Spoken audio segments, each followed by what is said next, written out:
Bien, señores, son las 8:06. Con nosotros está el ingeniero Antonio Almonte, ministro de Energía y Minas. El tema fundamental es el anuncio de la liquidación de la CDEE. El pasado viernes, la comisión liquidadora ofreció una rueda de prensa en la que se planteó que a más tardar 31 de junio ya estará completado el proceso de liquidación. Entonces, algunos hemos tenido cierta extrañeza porque se trata de una entidad creada por ley que solo una ley puede eliminar, y entonces también se anunció el traspaso de los contratos de la CDEE a las generadoras, cosa que está a la distribuidora, cosa que está expresamente prohibida por la Ley General de Electricidad, que impide que las distribuidoras manejen contratos que no hayan sido licitados. Entonces, aquí está el ingeniero Almonte, que nos va a explicar el proceso y responderá a estas inquietudes, como la parte jurídica que uno ve un poco tal vez atropellada con relación al tiempo que se dispone para todo este proceso, puede cumplirse. Bueno, muy buenos días. Quiero darle un saludo primero, un abrazo a Jonathan Liriano, a Holly Matos, mi amigo, el viejo camarada y amigo Eury Cabral, y también un abrazo y un saludo, tu hermano Julio, y un saludo especial a Julio Martínez y a María Elena. Buen día. La dama que perfuma siempre toda la mañana este programa y las ondas hercianas. Sí. Un saludo a la población dominicana. Julio, yo te agradezco mucho, a todos ustedes les agradezco mucho la invitación a este programa, que yo venga en físico, en vivo y directo. Así es. Porque estoy aquí todos los días por boca de Julio Martínez Pozo. Bueno, por lo menos te tenemos presente. Todos los días. De que está presente, está presente. El sector. No, pero particularmente el ministro Almonte. Sí, y los contratos fueron licitados antes, ¿no? Sí, yo decía que hay muchas maneras de invitar a uno a un programa. Esa es la peor, pero bueno. Yo estoy aquí. Mira, venía. Mira, Julio, yo quiero aclarar, porque se ha generado una importante confusión con relación al tema de la liquidación de la CDE, que yo asumo que quizá es por un problema de déficit de comunicación de parte de la comisión liquidadora y mía particularmente. Digo yo. ¿Qué podría ser eso? En ningún momento, este gobierno, ni el presidente Luis Abinader, ni quien les habla, se ha planteado la disolución, la desaparición de la CDE por decreto. Nunca, en ningún momento. Lo que hizo el decreto 342-20 fue crear una comisión que se encargaría, y así lo hice textualmente, que se encargaría de trabajar para la liquidación de la CDE. Pero ese decreto no disolvió, no desapareció a la CDE, sino dice, en cumplimiento con la ley 113 y la ley 142-13, ambas, fundamento del Ministerio de Energía y Minas, que establecen en algunos de sus artículos que las atribuciones y funciones de la CDE pasarían al ministerio, etcétera, y que el ministerio es el ente público de mayor autoridad nacional en los asuntos energéticos y de minería. En función de eso se pasó entonces al proceso de liquidación de la CDE, proceso, que no significa un acto puntual, un proceso. Y al final, incluso en el documento leído en la rueda de prensa de la pasada semana en el Palacio Nacional por la Comisión de Liquidación, documento que yo presenté, en uno de sus párrafos finales dice que en los próximos días se presentará al Congreso Nacional un proyecto de ley que propone la derogación de los artículos de la ley 125.01 que sustenta la creación de la CDE. Cuando ese proyecto de ley sea conocido y aprobado, cuando sea, entonces la desaparición o disolución jurídica de la CDE quedará por ley, no por decreto. Luego, alguna gente no ha ido a ese punto. Se ha quedado en que nosotros, de una manera irracional, estuviésemos pretendiendo liquidar una institución mediante decreto cuando ella está establecida por ley. Pues no somos así. Nosotros hemos establecido que desaparecerá la CDE cuando se apruebe la ley. Julio dice, pero al 31 de junio no, que es muy corto tiempo. Bueno, nosotros presentamos y nosotros no planteamos como un horizonte de tiempo originalmente hasta el 31 de junio. Si la ley no ha sido aprobada para esa fecha, pues no hay ningún problema, es cuando sea aprobada la ley, que será conocida, discutida con toda libertad y autonomía por parte del Congreso. Cuando sea aprobada la ley, en ese momento se concreta la disolución de la CDE. Ahora, mientras tanto, la comisión ha tomado de medidas que tiene atribuciones para ella, que tiene que ver con el personal, tiene que ver con el traspaso de contratos, con los trabajos para traspasar algunos activos a algunas otras empresas del sector, etcétera. Entonces, eso no podría ser, o sea, si empezó el proceso y no se ha concretado, ¿no se supone que no se puede tomar ninguna acción? No, porque es lo contrario, porque aquí hay otra confusión. Explícanos eso. No, aquí hay otra confusión.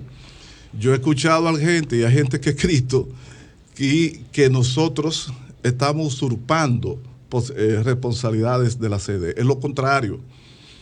En el 2013 se aprobó la ley 113 que crea el Ministerio de Energía y Minas con el propósito de absorber, asumir las funciones y atribuciones de la CDE como órgano rector principal del sector energético del país, porque no vamos a tener dos órganos, es uno. Bien, y entonces, 2 meses después, el presidente Danilo Medina logró que se aprobara en el Congreso la modificación a esa ley, aprobando la 142.13, agregándole un artículo 24 a la 113, en donde establecía que se suspendía el traspaso de esas funciones y atribuciones de la CDE al ministerio hasta el 2018. La motivación no explicada, pero todo el mundo sabe que la motivación fundamentalmente fue hasta que se terminara la construcción de Punta Catalina, que se licitó en el 13, se inició la construcción en el 14 y tenía previsto, según el contrato, finalizar la construcción en el 17. Entonces el gobierno de Danilo Medina dijo, no apliquen el traspaso de la CDE o su función al ministerio hasta el 18. Vencido el periodo del 18, entraba en plena vigencia la ley 142.13 y no se aplicó esa vigencia. Lo que ha hecho el presidente Luis Abinader con su decreto es aplicar la ley, porque quien usurpó las funciones del ministerio en la CDE durante 2018 hasta hace poco fue la administración pasada, porque ya no le correspondía según la ley 142.13. Están acusando a esta administración de lo que hicieron la administración pasada. De manera que no hay ninguna usurpación, es que la ley 142.13 manda que esas funciones sean asumidas por el ministerio. Por otro lado, en lo que se refiere a los contratos, miren, hay dos cosas.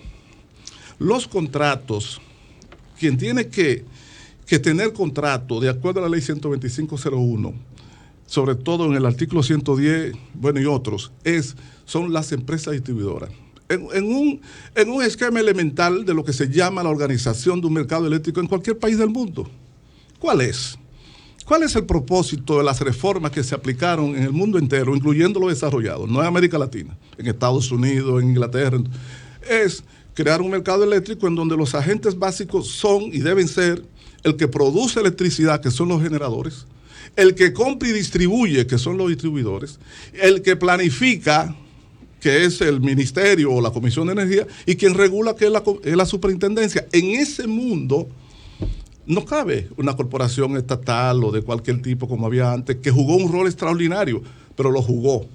En la nueva realidad económica y de desarrollo tecnológico y económico y de regulación del sector eléctrico, ya no. Entonces, en ese mercado, quien hace la licitación para comprar la energía que le va a distribuir a sus abonados es el distribuidor. Son las empresas distribuidoras, mediante un proceso de competencia, para generar competencia en el segmento de generación, porque en el segmento de distribución y de transmisión es muy difícil la competencia, porque son, si se llaman, más o menos monopolios naturales. En generación la competencia se da por 2 vías, en el mercado de spot o mediante el concurso, competencia o licitación de contratos. Entonces, la ley 125.01 le asigna a las distribuidoras ese rol.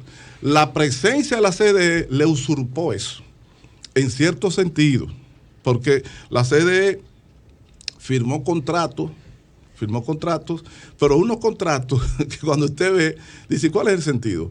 Porque esos contratos es para compra de energía y potencia que se traspasan de manera casi automática a las distribuidoras.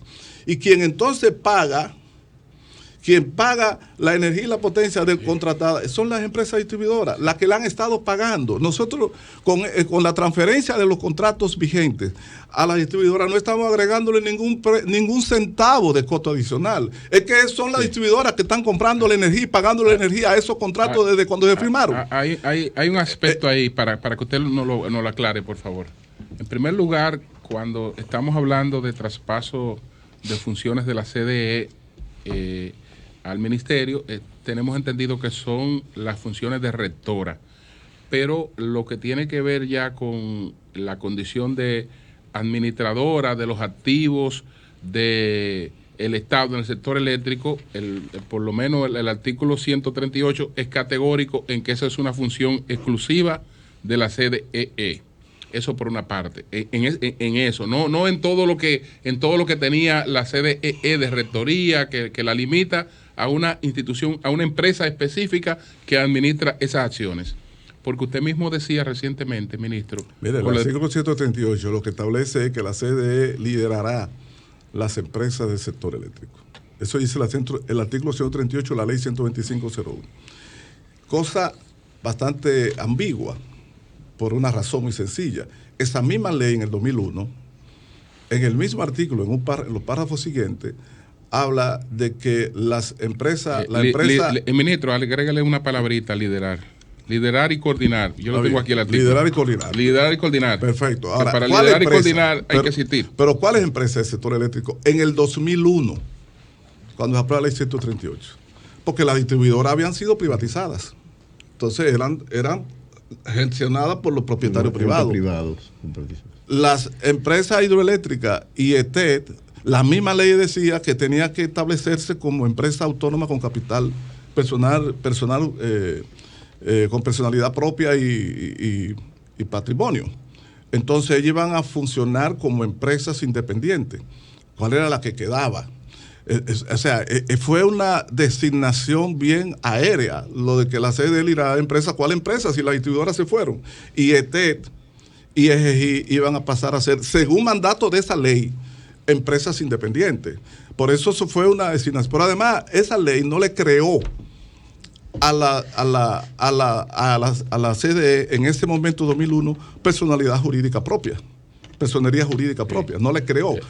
Se intentó hacer después con el decreto 64702 en el 2002. Se intentó hacer cuando se dijo, se crea la CDE con personalidad jurídica propia, el patrimonio, etcétera. Pero que no se puede hacer por decreto la creación de una empresa con personalidad propia. O sea, ese decreto era una violación. Y después en el 2008, en el 2002 también, en el decreto 648, se creó el Consejo de Administración de la CDE y la figura del vicepresidente ejecutivo, porque hasta ese momento era el administrador general. Pero fue por decreto. Mediante decreto se fue constituyendo en la CDE un monstruo. ¿Qué después pasó con la CDE? Lo mismo que le pasó a el vicepresidente ejecutivo de la CDE con más poder que el ministro de Energía y Minas. Sí. Una ambigüedad grandísima. Y después pasó, en el 2009 hubo otros decretos que le dio mucho poder a la CDE. Y después entonces esa CDE, que se entendía había desaparecido casi en el 2000, cuando la reforma del 1999, en el 2001, se constituyó en algo muy fuerte, que yo estoy mirando todavía hoy, que nadie se atrevía después a abordarla. Me recuerda, y excúseme, un pasaje de una obra de Galileo en donde habían dos personas, había uno que estaba cincelando un león y le sacó tanto brillo a ese león que un día amaneció y no pudo trabajar sobre él porque le cogió miedo. Pero era una creación mía. Entonces, se le dio mediante decreto tanta fuerza y tanto oropel a la CDE que después parece como que es un poder natural, que es una blasfemia el que se atreva a plantear su transformación. Entonces, yo lo que quiero es terminar con el asunto de los contratos, Julio, es que los contratos a que tú te has estado refiriendo contiene una cantidad, compromiso de pago de energía a unos precios establecidos en esos contratos y que lo ha estado pagando la distribuidora desde siempre. La CDE nunca ha pagado un centavo de eso porque ella no produce ni nada. La CDE no. Entonces, traspasar esos contratos no es más. Lo paga la distribuidora y el gobierno. Y el gobierno con el subsidio. El gobierno. O más bien el gobierno. Pero que no hay ninguna novedad con el traspaso. Lo único que hay con el traspaso, ¿tú sabes qué es, Julio? Que se cambia el nombre del tenedor del contrato. Porque esa energía del contrato la hemos estado consumiendo y además se firmaron, ¿tú sabes cuándo? En 2016 y 2017 nosotros encontramos esos contratos. Otra cosita, ¿y cómo brincar el artículo 110, que es categórico, en el sentido de que las distribuidoras no pueden tener contratos que no hayan sido licitados? Y el segundo aspecto del artículo 110 es que no pueden contratar más del 80% de su demanda de energía. Te lo digo. Es decir, ¿cómo brincar esos dos aspectos que son categóricos? Porque es categórica, es decir, solamente contratos que hayan sido licitados pueden ser manejados por la licitados por el sector. Pero escúchame, Julio, tú estás haciendo esa pregunta tardíamente. Sí. Porque es que esa pregunta no la estábamos haciendo nosotros desde que estábamos en la oposición. Okay. Esa pregunta es si fue la administración. Nosotros no hemos hecho un solo contrato. Okay. No, este gobierno no ha firmado, no ha hecho un solo contrato. Pero entonces, esos contratos, pero déjame explicarte, esos contratos que usted lo consideró ilegales de todo. Espérate, no, ahora son los que se traspasan. No, eso es falso. Sí. Eso es falso. Es que el Estado es que es falso. ¿Y el sector? Es falso. Me recuerda a la época en donde la gente ponía en boca de otro lo que no había dicho para poder atacarlo. No, para poder atacarlo. No pongan en boca mía lo que yo no he dicho. Pero cualquier cosa, déjame explicarte los contratos, para que se aclare, no para atacarlo. No hay ánimo de atacarlo. Aclare. Tengo la oportunidad ahora. ¿Quién firmó esos contratos? Dame esos contratos. Esos contratos fueron firmados en la administración pasada del PLD. ¿Y la vigencia? En el 2016 se hizo una licitación y se hizo otra en el 2017. Fue por licitación, Julio. Licitación en donde se contrataron, se contrataron 540 y pico de megavatios. ¿Por qué tiempo? Licitación de energía con empresa nacional. Escúchame, déjame decirte. Hay dos cosas que no pueden ser licitación. La conversión. Pero déjame decirte, Julio. Pero la conversión no puede ser licitación. Pero déjame hablar, que tú tienes 2 semanas hablando. Dame un chancecito a mí aquí. Para hacerlo. Dame un chancecito a mí aquí. Adelante. Mira, en el 2016-2017 se celebraron contratos de compra de energía con empresas locales de corto plazo. Se vence en el año que viene, el 2022. Y se contrataron 540 y pico de megavatios. Por licitación. En el 2017, es parte de esos contratos, es que se están traspasando. O sea, fueron hechos por licitación. Bien. Después se firmó en la administración pasada también contrato por la conversión. Exactamente. De gas natural, de Quiqueya 1, Quiqueya 2, CESPEN, y por un proceso tecnológico de conversión que también hizo DPP. Pero esos fueron contratos firmados en la gestión pasada que nosotros hemos llegado y hemos encontrado ahí. O sea, no es que nosotros hemos hecho ni esa licitación, ni hemos firmado ese contrato, lo encontramos. Y en esas condiciones es posible, como tú lo dices, que la distribuidora y el sector eléctrico quedara, porque al final fueron licitaciones que se hicieron comprometidas con la firma de la distribuidora, que es la compradora. Entonces, por contrato, más de lo que establece la ley, que es el 80%. Ahora, nosotros encontramos esos 90 y pico % de compra de energía por contrato. La encontramos nosotros, este gobierno. No se nos puede acusar a nosotros lo que no hemos cometido. Y ahí que yo veo si hay una violación. La otra parte del contrato. 2022. No, los contratos de la conversión a gas fueron a 10 y más años. Terminan en el 30 y pico, 15 años, 10 años. Firmado en la gestión pasada, encontrado por nosotros cuando llegamos. Y los otros contratos que fueron de la licitación se vencen el próximo año.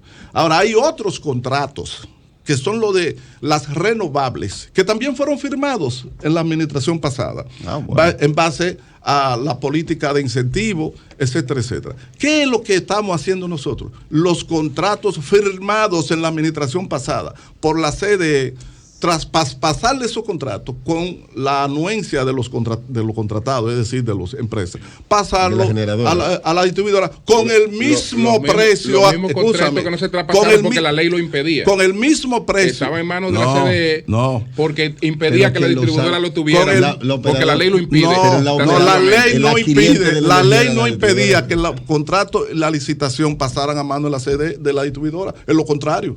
La ley lo estimula, lo jala, le pide. contratos de generación y de venta de energía, que la tenga la distribuidora. Ahora, licitado por ella con la superintendencia. Lo que pasa, Julio, es usted busca la ley y la ley es taxativa. Los tienen que ser licitados por la distribuidora con la supervisión de la superintendencia de electricidad. Claro que sí. Entonces, eso no han sido licitados por la distribuidora. Ninguno de esos contratos. ¿Cuáles? Ninguno. No, ninguno no. Ninguno de esos contratos. No. La CDE, cuando hizo la licitación en el 16-17, lo hizo precisamente, hace la licitación, pero lo hace. Manejaba la distribuidora. Según ella, investida. Según ella, investida la autoridad que le dio un decreto que la hacía líder y coordinadora de las empresas. Por encima de la ley.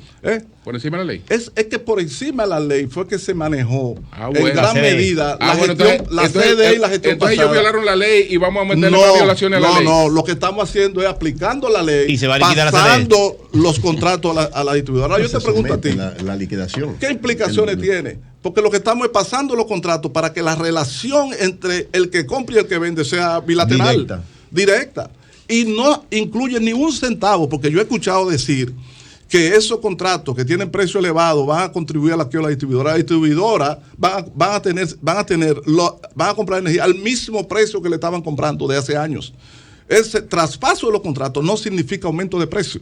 Significa cambio de tenedor de contrato, de quien es dueño del contrato, que ahora el contrato, en lugar de ser dueño de la CDE, son las distribuidoras, y punto, pero el precio es igual. Y hay derecho adquirido de los actores. El costo es igual, entonces, y es lo mismo que estamos pagando. No varía nada. De manera que todo aquel discurso de que va a tener un impacto desastroso en la finanza de la distribuidora, ¿en qué se fundamenta eso? Varias entidades han anunciado que van a objetar eso ante la justicia, ante el Tribunal Superior Administrativo. Por ejemplo, lo anunció ADOCO y lo anunció la Fundación Justicia y Transparencia. Pero déjame decirte, por estos aspectos, escúchame, por estos aspectos de la ley que son claros y muy precisos.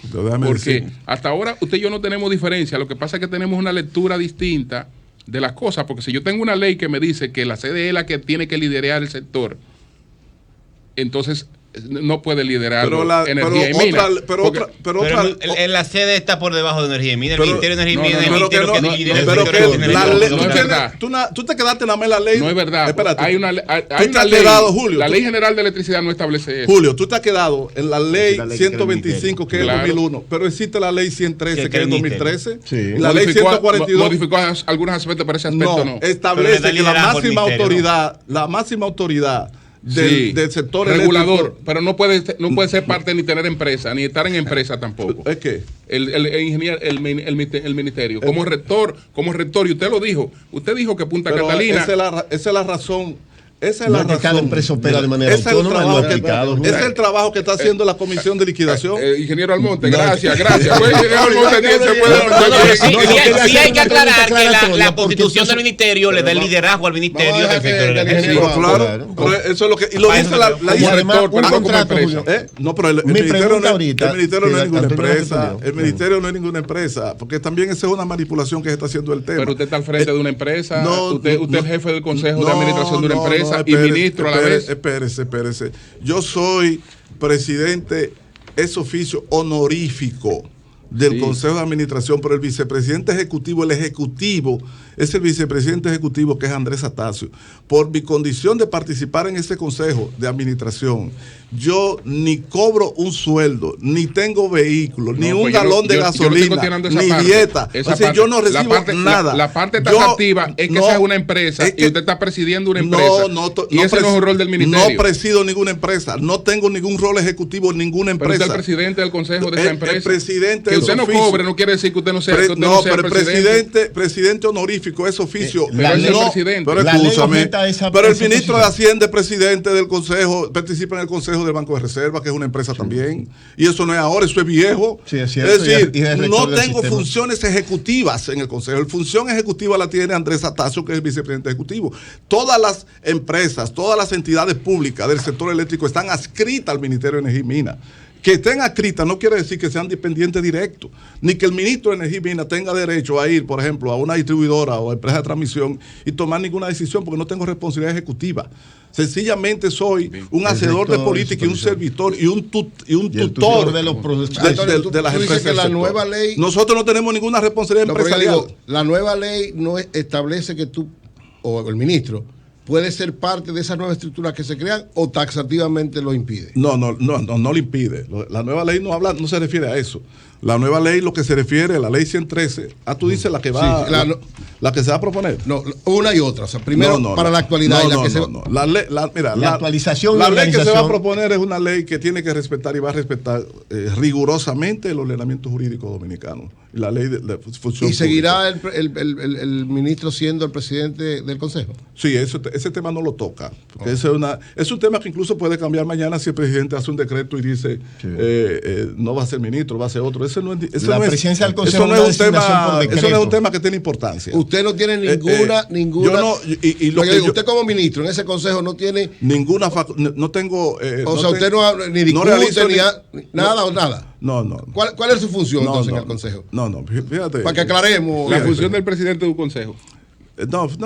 Pero es la función del presidente de un consejo. Usted puso un ejemplo bien, el del ministro de Hacienda en el Banco de Reserva. Pero el ministro de Hacienda en el Banco de Reserva, Antonio, toma decisiones. Sí, pero participa. No, y toma decisiones. No toma decisiones. Sí, señor, toma decisiones, claro que sí. Pero eso tiene una administración que es la que toma las decisiones. Déjeme aclarar.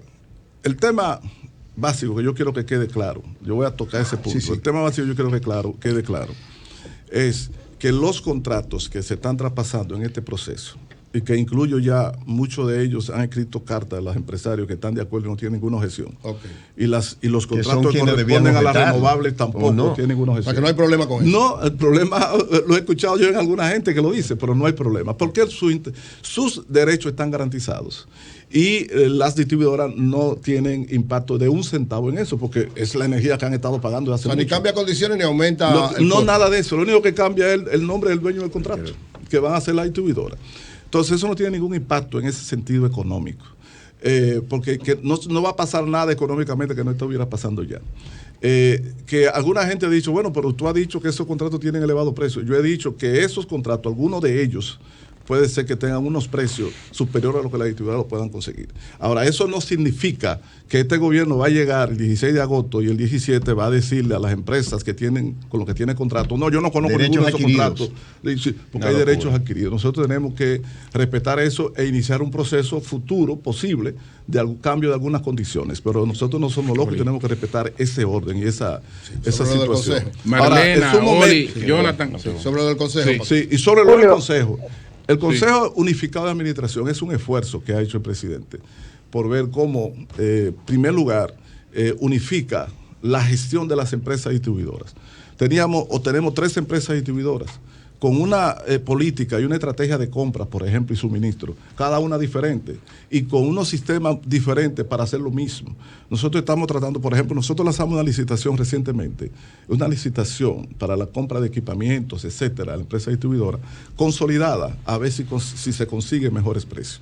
Ahora bien, en eso yo como rector de la política, presidente quiere que yo participe en las discusiones y en las propuestas y en el diseño de la política de gestión de la distribuidora, a ver si salimos camino, porque no es fácil. Y reconozco que incluso en ese ámbito hemos tenido ciertos rezagos.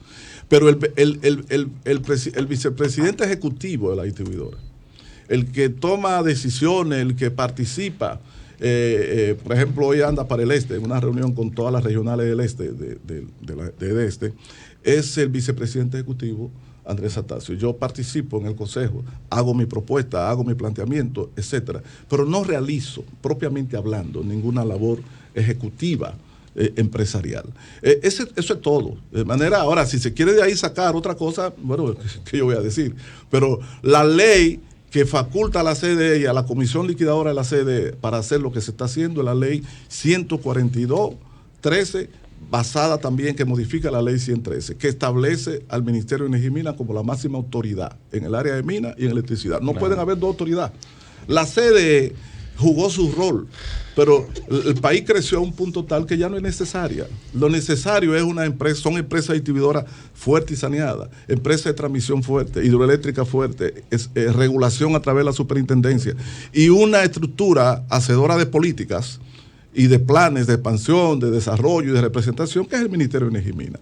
Ese es el mundo que corresponde en estos momentos. Okay. Jonathan, Ministro, hago un paréntesis para hablar de minería. ¿A qué nivel están los proyectos de expansión de algunas empresas? Por ejemplo, en el caso de la Falcon Bridge, el proyecto de Loma Miranda, Barrigold, el de Pueblo Viejo. Empresas que han dicho que la única manera de garantizar vida útil por más años de estas empresas es con estos planes de expansión. Entonces, le pregunto por esos dos proyectos específicos y la política de este gobierno. Hay muchos que dicen, hay que explotar estos recursos que tenemos. Hay otros que se oponen porque dicen que el daño a nivel de medio ambiente sería tan grave que ahí no valen planes para remediar, ni que se destine el 50% establecido por ley de las inversiones a esas comunidades. 5%. Entonces, Falcon Bridge, Barrigold y la política del gobierno.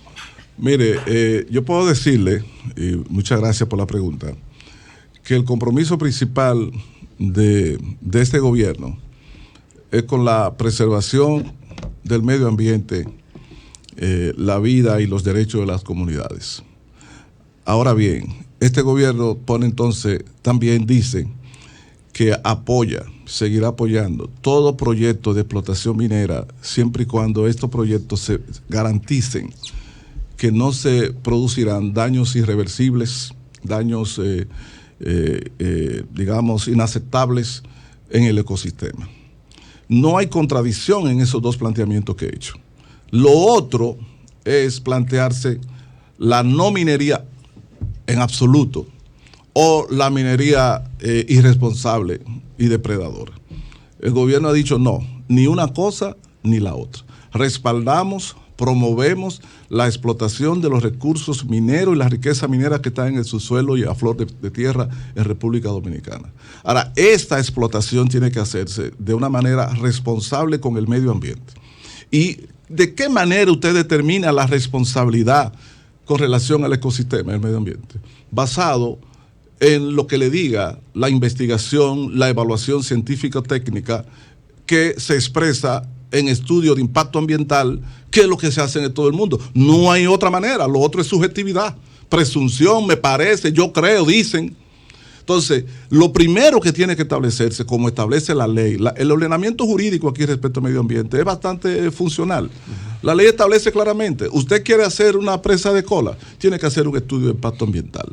Usted quiere hacer una explotación minera, tiene que hacer un estudio de impacto ambiental. Y el equipo de especialistas en gestión ambiental del gobierno, más los consultores que contrate, hacen la evaluación y le dan seguimiento a ese estudio y determinan si la ejecución del proyecto es tolerable o no es tolerable. Y entonces se da el permiso para la explotación.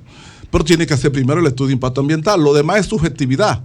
Entonces, en lo que se refiere a esos proyectos, como en el caso de la Barrigold, lo que la Barrigold quiere es construir su presa de cola, que es un ámbito, una estructura que le permita el almacenamiento de residuos del proceso de trabajo de ella en la mina, que tiene una serie de materiales que son inertes, pero también tiene algunos que no lo son tales. Y por consiguiente no se pueden lanzar como arena sobre la tierra, sino que tienen que ser controlados en lo que se llama presa de cola.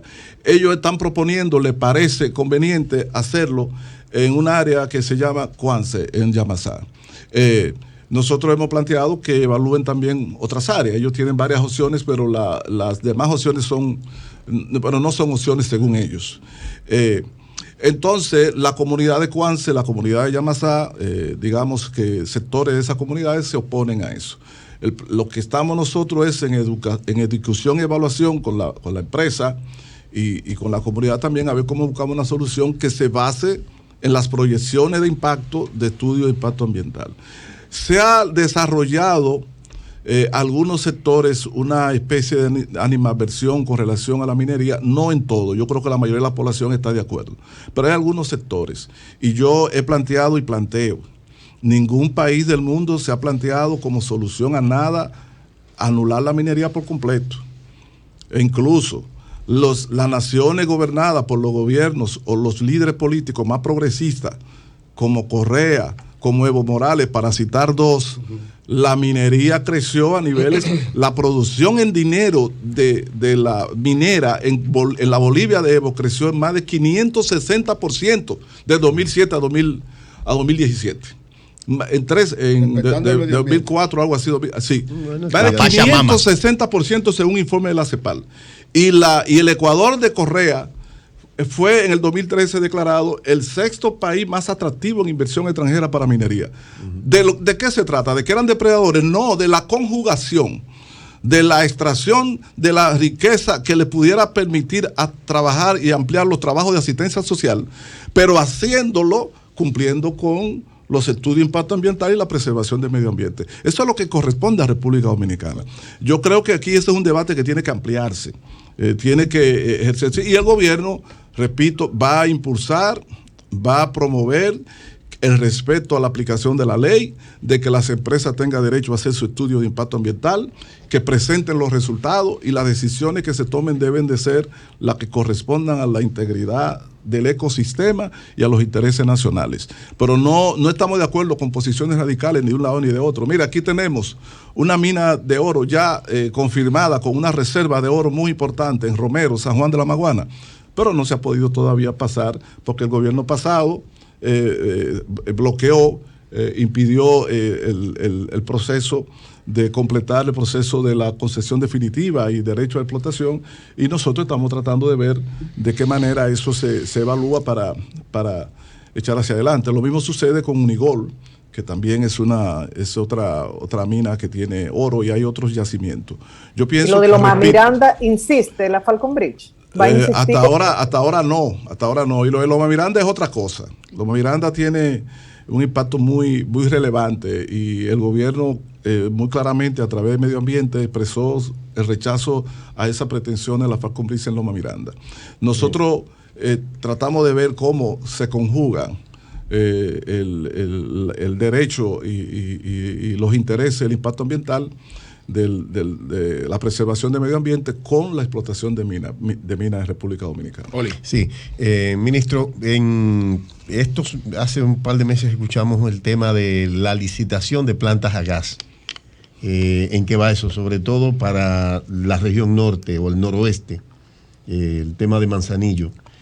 Sí, mira, muchas gracias, Oli. Tú sabes que es bueno que me hagas esa pregunta. Ayer se produjo, yo diría que el primer evento importante, si se puede decir así, todos son importantes, pero un evento muy significativo que nos adentró ya en la licitación, que fue el acto de presentación de las credenciales, la recepción de esas credenciales, porque hay que precalificar las empresas que van a participar en la licitación, y esa precalificación se hace en base a las credenciales que presenten, que tiene el historial empresarial, capacidad tecnológica, condiciones financieras, etcétera, y experiencia en el ramo. Ayer hubo ese acto y en ella depositaron credenciales, hubo 16 credenciales que se presentaron. Eso es alguna gente, sí, nacional e internacional. Hubo empresas, presentaron credenciales, empresas nacionales, las principales generadoras locales presentaron credenciales para participar en la licitación, empresas norteamericanas, empresas españolas, empresas latinoamericanas, colombianas, empresas asiáticas, en fin, hubo de diferentes lugares del mundo.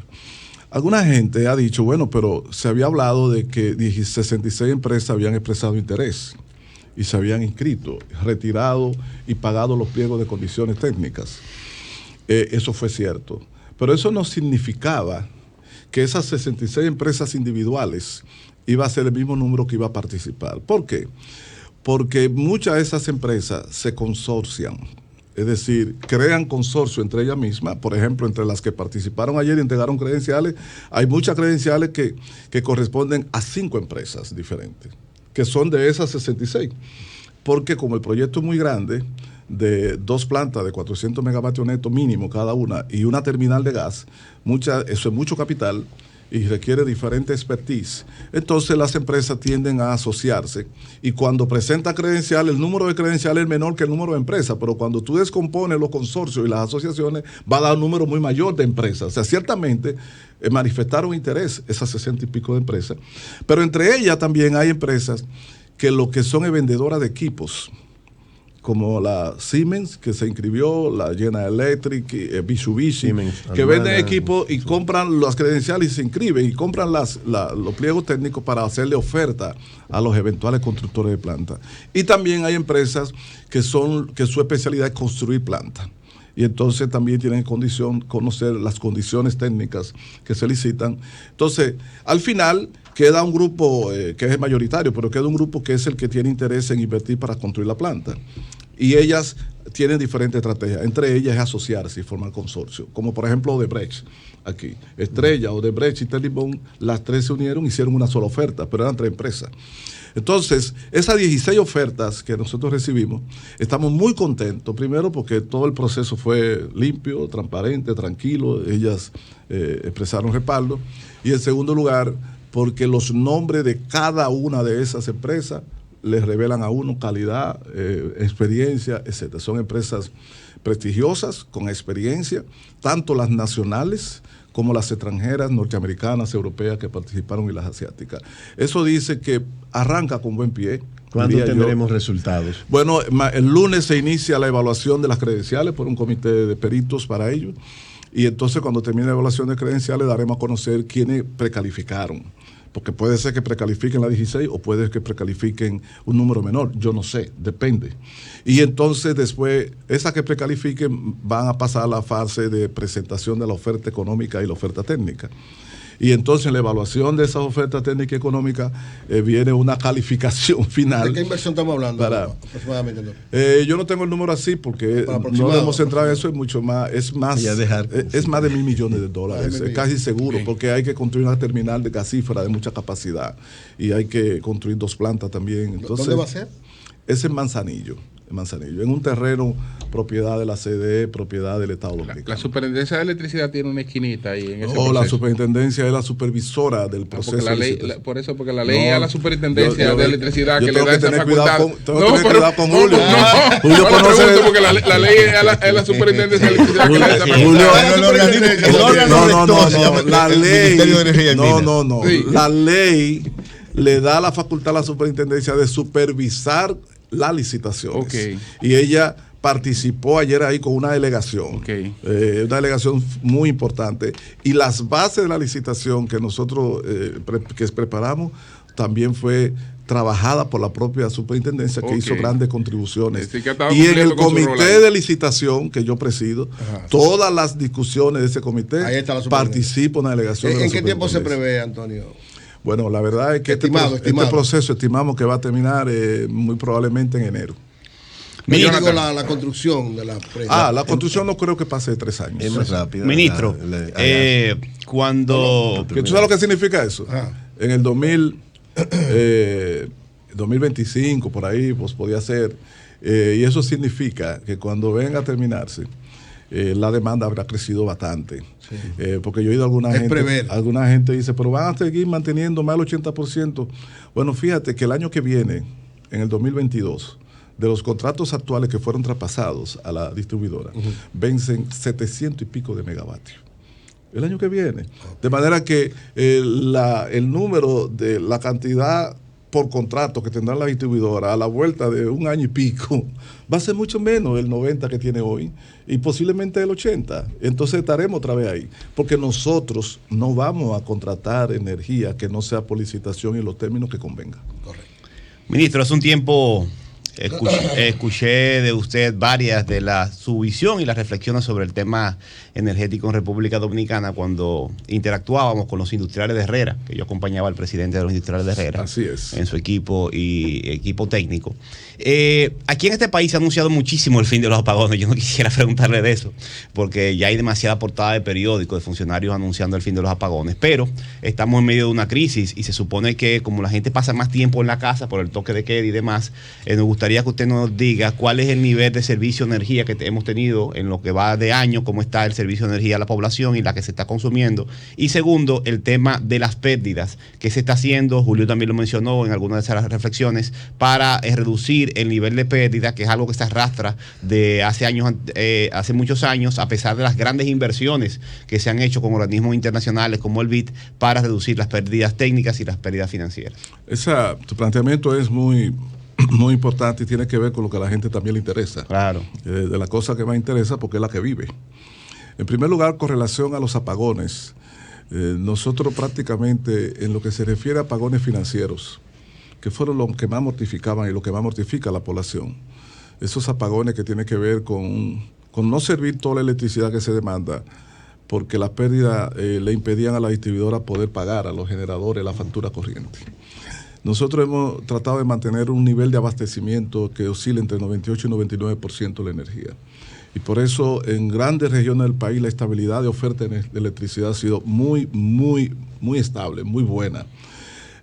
Sin embargo, eso ha tenido dos consecuencias, sobre todo en el caso de las pérdidas. ¿Por qué? Porque tú tienes un caso como EDESTE, que es un caso crónico. EDESTE es una empresa que fue dolorosamente abandonada durante 8 años consecutivos por la gestión pasada. EDESTE tiene pérdida, nosotros llegamos y encontramos EDESTE con pérdida de 50, 51% y ha sido difícil bajarla. Por eso ahora tenemos... El informe de que emitió el propio gobierno decía que era un 40%. No. Bueno, en el informe trimestral de la ejecución presupuestaria, cuando se habla del subsidio de las sedes, se establece que EDESTE tenía pérdida. Bueno, pero es un informe oficial. Pues yo no sé ese informe que periodo abarca. No, el primer trimestre de este año. Entonces se plantea que EDESTE tenía pérdida por el orden del 40% y han pasado a un 50 y tanto, pero era más o menos por un 40%. Pero yo te voy a explicar. Pero por el aumento del servicio, es un informe del gobierno, de la Dirección General de Presupuesto. Sí, está bien, pero es muy fácil. Del licenciado Rijo, usted tendría que ir al licenciado Rijo a corregir eso. Mi amigo Rijo Prevost. No. José Rijo Prevost. No fue con un 40 de pérdida que me le entregaron, fue con un 50. Pero no me metas Rijo ahí, porque Rijo es un amigo. El informe de él, el que dice que es un 40. Para el primer trimestre del año pasado, de este año. Mira, déjame decirte. Dice él. Déjame decirte. En el periodo, en el primer trimestre, yo diría que del año pasado, 2020, esa era más o menos la pérdida de este.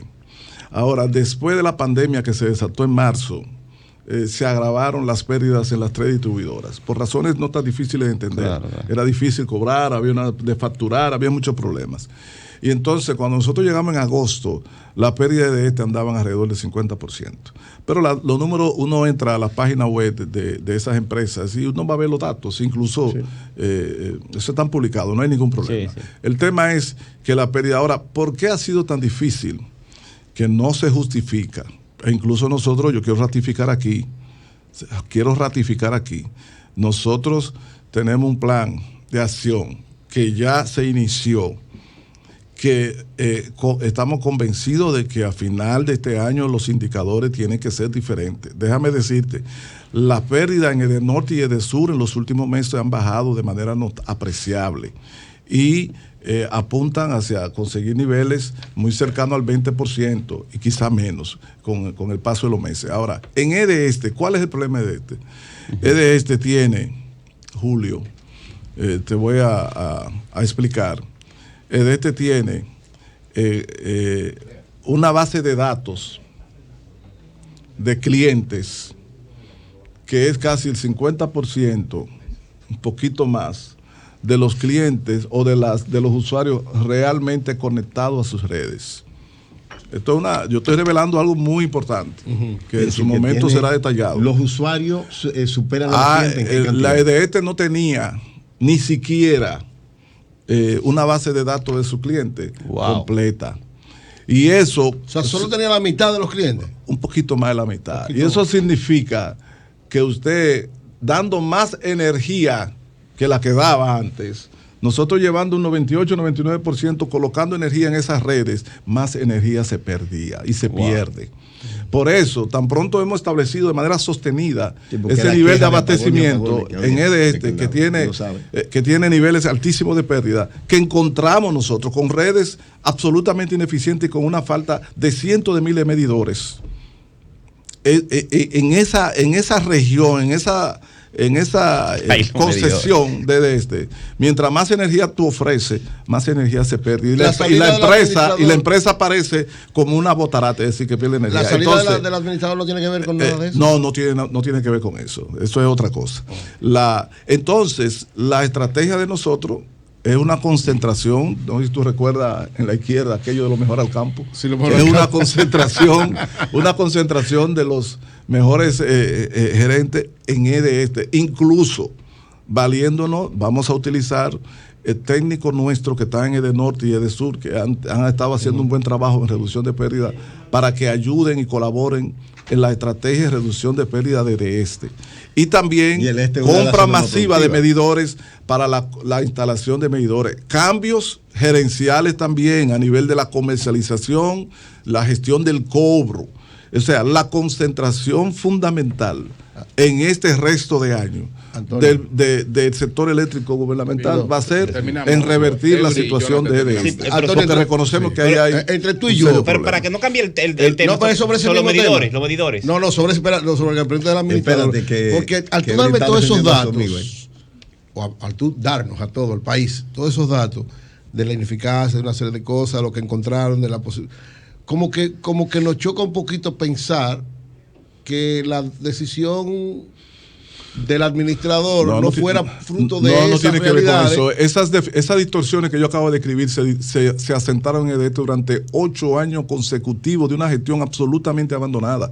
Es decir, la destrucción la falta de medidores, de transformadores, las subestaciones desvencijadas, la falta de una estrategia de cobro, regularización de la base de datos de los clientes, no es una cuestión de 3 meses, 6 meses. Okay. Eso nosotros lo encontramos. Lo que quizás tú puedes decir, pero le ha tomado tiempo corregir eso, es cierto. Es posible que haya habido alguna lentitud, pero no ha sido tan sencillo. Ahora, tenemos identificado y tenemos ya una línea de trabajo. Tomás Osuna hizo su esfuerzo. Tomás Osuna no sale por razones de... Eso no tiene nada que ver, como se ha dicho, de algún acto indelicado, nada de eso. Tomás Osuna es un individuo correcto, es una persona que actuó con seriedad y que a nosotros no nos conta nada de eso. Tomás Osuna hace como un mes que tuvo un problema de salud, fue a mi casa y me dijo: ministro, ayúdeme, yo tengo compromiso, problema de salud y compromiso, yo prefiero ayudarlo si usted quiere, o al gobierno de una manera, porque él es así. Eso es extraño, porque la gente piensa que todo el que tiene una posición no renuncia. Toda la gente no son iguales, todo el mundo no es igual. O sea, antes de no ser ministro, ser director de algo, vivía. Claro. En consecuencia, la razón por la que él sale es por eso. Y entre otras cosas también, había tenido contradicciones importantes con el equipo en lo que se refiere a la estrategia de resolver el problema. Okay. Pero no es de que por un problema de deficiencia. Él es uno de los principales técnicos que tenemos en el área de distribución de electricidad. Y era contratista, en la administración pasada, era contratista sí, porque él siempre vivió. Entonces eso, él era contratista, él tenía contrata en EDE en la administración pasada. Pero claro, Tomás Osuna, como se formó en EDE desde cuando era privada. Perfecto. Después ha trabajado en diferentes gobiernos y después, como experto en el área de distribución, pues también inició su emprendimiento asociándose con otros para darle servicio a la distribuidora. Ahora, eso no significa que él fuera contratista desde la función de EDE. No hay una sola evidencia de que fuera así. Pero tú no le puedes impedir a un profesional de un área que no es esa su profesión. Pero es como tú decirle a un abogado, tú fuiste abogado de la empresa tal. Que designaron administrador de Norte a un contratista de Norte, de sabía por qué lo decía, porque yo tengo constancia de que él era contratista de él fue contratista de claro que sí, y había otra persona ahí dentro que después esa persona salió y se fue a dirigir la empresa que él tenía. Es muy común en esos organismos técnicos que técnicos privados y gente del sector privado participe en las gestiones posteriormente. La esencia de todo eso, porque Julio, es muy técnico esa área. La esencia de todo eso. Las contratas no son tan técnicas, las contratas son negocios. La esencia de todo esto, Julio, es no es que tú tenías unas funciones técnicas dentro, es que tú eras contratista Yo quiero hacerle la pregunta. Era contratista. Cuando Tomás Osuna. Tú eras contratista de la entidad donde te designaron gerente, tú eras contratista. Ahora, ahí después. Lo que tú no puedes ser contratista es dura en ese momento. Ahí tú tienes que cesar, Julio. Y si tu empresa. Pero yo quiero hacer otra pregunta. Yo quiero hacer otra pregunta al ministro sobre la. No puede tener una posición de dominio. No lo fue. El funcionario de este que estaba ahí con la administración pasada, que era socio de él, salió y se fue a dirigir la empresa. Él no podía estar durante el proceso. Hay que ver ahí. Él dejó esas actividades cuando pasó a formar parte.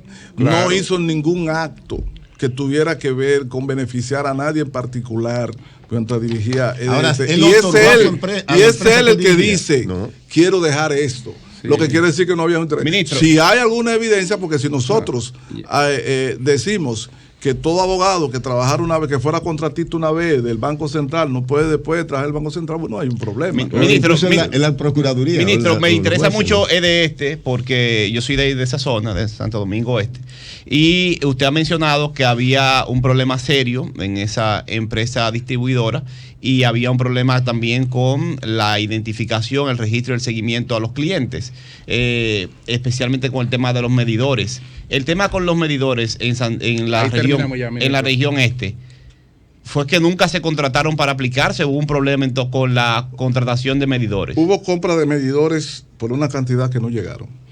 Nosotros, el Consejo Unificado, la distribuidora, y Andrés Astacio en particular, ha hablado ampliamente de eso y ha sometido, y en el Ministerio Público están depositados parte de los elementos que tienen que ver con esa denuncia que se conoció como actividad de los pulpos. No hemos querido meternos más porque tenemos que darle espacio a que se juegue, se haga ese papel, pero en el caso de hubo un cambalache con los medidores. Eso es así. Okay. Todas maneras, no queremos seguirnos refiriendo a eso. Nosotros queremos referirnos en una próxima ocasión a logros que tenemos que ir logrando en relación a la gestión de la Gracias al ingeniero Antonio Almonte por permitirnos este conversatorio con él. Muy bueno. Lo hagamos de vez en cuando en todo este proceso. No, él ha hecho su plan. Va a seguir. No, porque él ha hecho aclaraciones. ¿Qué es lo que él dice? Que no escuché bien. ¿Cuál es la conclusión? La conclusión es que hay lectura distinta sobre la ley. Porque la lectura que yo tengo de la ley es distinta a la que tiene el ministerio, pero bueno, eso puede ocurrir. Mira lo que yo voy a hacer. Especialmente. No, es distinta. La lectura de la ley es distinta. Yo te voy a decir. Pero una aclaración puntual. No se va a disolverse por decreto, sino que la comisión trabaja en la es que no se puede disolver por decreto. No, es que no y además nadie se ha planteado eso.